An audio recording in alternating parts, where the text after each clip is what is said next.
दोस्तों नमस्कार, जय भीम। आप देख रहे हैं बेबाक भाषा। बेबाक भाषा में मैं हूं आपके साथ राज वाल्मीकि। आज दलित डिस्कोर्स में हम बात करेंगे बाबा साहब के विचारों के बारे में।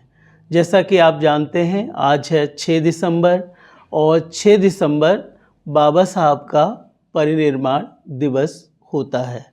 आप सभी जानते हैं कि बाबा साहब का जन्म 14 अप्रैल 1891 में हुआ था और उनका परिनिर्वाण 6 दिसंबर 1956 को हुआ था। आज हम उनके विचारों को आपके सामने प्रस्तुत करना चाहेंगे बहुत संक्षेप में, क्योंकि आज भी जिस तरह का लोकतंत्र है, जिस तरह की सामाजिक व्यवस्था है, वह बाबा साहब के विचारों के बिल्कुल विरुद्ध है। क्योंकि आज भी आपने हाल ही में महाराष्ट्र में देखा होगा कि एक आंचल नाम की लड़की के प्रेमी को सिर्फ इसलिए मार दिया गया, उसकी हत्या कर दी गई क्योंकि वह अनुसूचित जाति से था। तो जातिवाद अभी भी है। सक्षम सेठी एक अनुसूचित जाति का लड़का, उसकी हत्या क्यों कर दी गई, ये हमें सोचना चाहिए। इसका मतलब है कि जातिवाद अभी भी जिंदा है। दूसरी बात है कि बाबा साहब जाति की जो जड़ें हैं वो हिंदू धर्म में मानते थे, क्योंकि हिंदू धर्म एक ऐसी व्यवस्था है जिसमें ऊंच नीच है, छुआछात है, असमानता पर आधारित है। इसलिए बाबा साहब ने कहा था कि मैं ऐसे धर्म को धर्म नहीं मानता जो जाति के आधार पर लोगों का शोषण करता है या शोषण करने का एक माध्यम है। इसलिए बाबा साहब ने जाति के विनाश की बात कही थी। उन्होंने एक पुस्तक भी लिखी थी जिसका नाम है एनहिलेशन ऑफ कास्ट।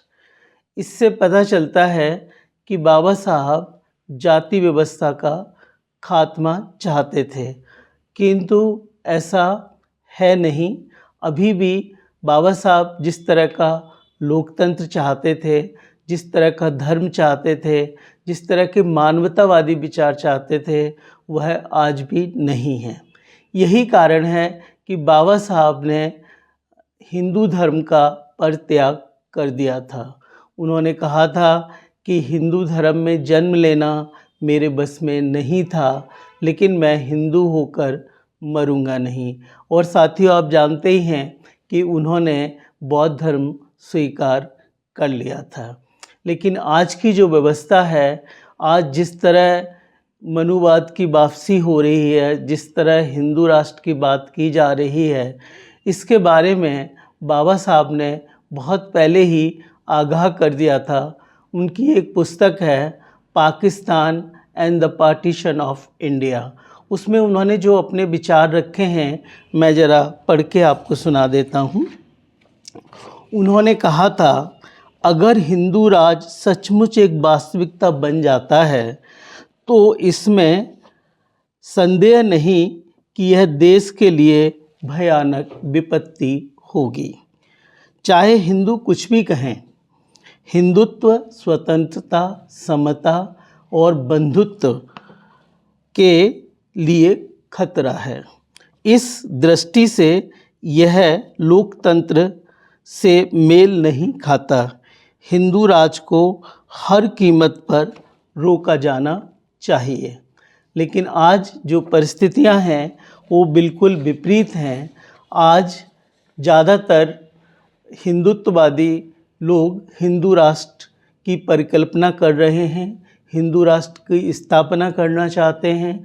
और मोहन भागवत जी, आरएसएस वाले, उन्होंने तो साफ कहा कि भारत को एक राष्ट्रीय मंदिर बनाना चाहिए। तो साथियों, आप जानते हैं हमारा देश एक लोकतांत्रिक देश है, धर्मनिरपेक्ष देश है। इसमें सभी धर्मों को मनाने की अपनी स्वतंत्रता है। तो इसलिए यहाँ मंदिर भी होने चाहिए, मस्जिद भी होनी चाहिए, गुरुद्वारे भी होने चाहिए, चर्च भी होने चाहिए, बौद्ध विहार भी होने चाहिए, क्योंकि एक धर्मनिरपेक्ष देश है और सबको अपना अपना धर्म मानने की स्वतंत्रता है। आज हिंदुत्ववादी न लोकतंत्र चाहते हैं, न संवैधानिक मूल्यों को पसंद करते हैं और ना ही बाबा साहब के विचारों को पसंद करते हैं। वो एक मनुवादी व्यवस्था चाहते हैं जो मनुस्मृति पर आधारित है और बाबा साहब इसके खिलाफ थे, इसलिए वह बाबा साहब के विचारों को पसंद नहीं करते। साथियों, आप जानते हैं कि बाबरी मस्जिद 6 दिसंबर 1992 को ढाई गई थी। आखिर इन हिंदुत्ववादियों ने 6 दिसंबर का दिन ही क्यों चुना?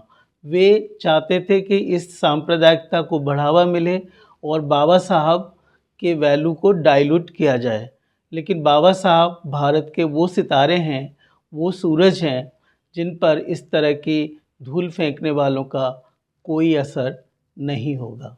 आज के जो हालात हैं, वो आज की जो राजनीति है, वो हमारे लोकतंत्र के लिए, हमारे समाज के लिए, हमारे देश के लिए एक खतरनाक स्थिति में है। इसलिए हम चाहते हैं कि इस राजनीति में मानवता की बात की जाए, सच्चे लोकतंत्र की बात की जाए और एक समतावादी दृष्टिकोण अपनाया जाए।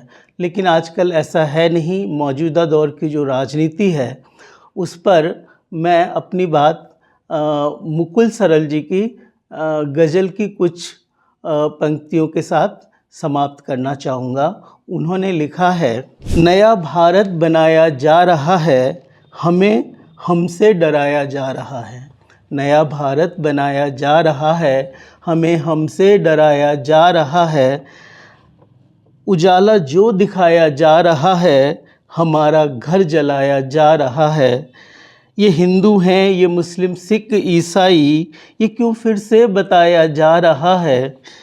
हमें दुश्मन बना के अपना यारो, हमें हमसे लड़ाया जा रहा है। साथियों, बाबा साहब के सपनों का भारत बनाने के लिए हमें क्या क्या करना चाहिए, इस पर आप सोचिएगा ज़रूर।